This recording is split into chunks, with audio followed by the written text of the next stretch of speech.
د حضرت اسماء رضی الله تعالی عنها د ښځو د اجر په باره کې سوال. اسماء بنت یزید صحابیه رضی الله تعالی عنها د نبی اکرم صلی الله علیه وسلم په خدمت کې حاضره شوه او عرض یې وکړو: ای د الله رسوله، زما مور پلار دې په تاسو قربان شي. د مسلمانانو ښځو له طرفه د قاصدې په طور ستاسو په خدمت کې حاضره شوې یم. بېشکه تاسو له الله جل شانه سړو او ښځو دواړو طرف ته نبي جوړ کړی رالېږلی یې. په دې وجه مونږ ښځو په تاسو ایمان راوړو او په الله جل جلاله مو ایمان راوړو. خو مونږ ښځې په کورونو کې ګیرې اوسو، د سړو په کورونو کې ښځې اوسو او د سړو خواهشات زمونه پوره کېږي. مونږ د هغې اولاد په ګېډه کې اوچتوو.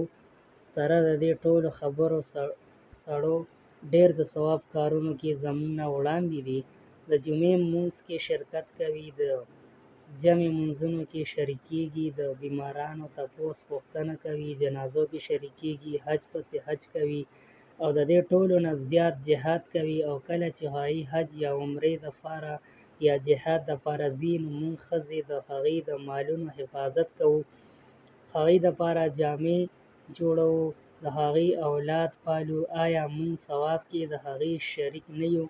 نبي اکرم صلی الله علیه وسلم چې دا واورېدل، صحابه طرف ته متوجه شو او ارشاد یې وفرمایو چې تاسو د دین په باره کې د دې ښځې نه بهتر سوال کوونکي څوک اورېدلی دي؟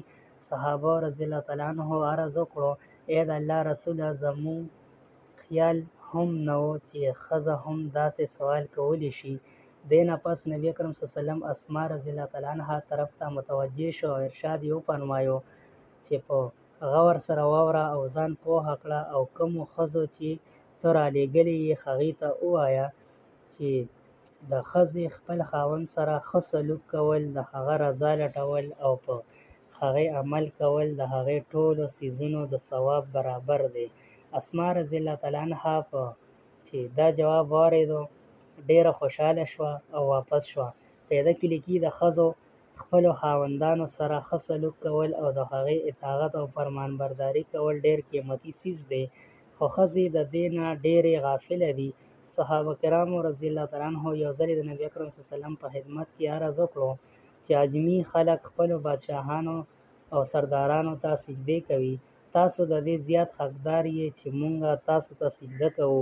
نبي اکرم صلی الله علیه وسلم منع کړل او ارشاد یې وفرمایو: که چېرې ما د الله تعالی نه سوا چاته د سجدې حکم کولی، نو ښځو ته به مې حکم کړی وي چې خپلو خاوندانو ته سجدې کوئ.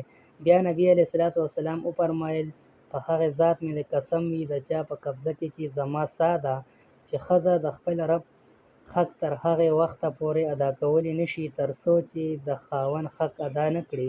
یو حدیث کې راغلی دی چې یو اوښ راغی او نبي علیه الصلاة والسلام ته یې سجده وکړه. صحابه رضی الله تعالی عنهم عرض وکړو چې دا ځناور تاسو ته سجده کوي، نو موږ زیات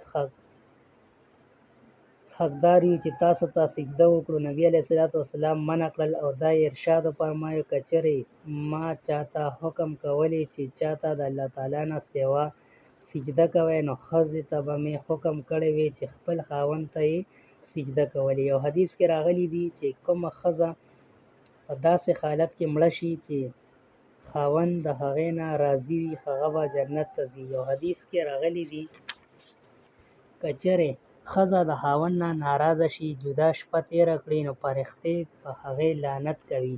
یو حدیث کې راغلی دی چې د دوو کسانو مونځ قبولیت دپاره اسمان طرف ته دومره هم نه ځي چې د سر نه پورته شي. یو هغه غلام چې د خپل آقا نه تښتېدلی وي او یوه هغه ښځه چې د خاوند نافرماني کوي.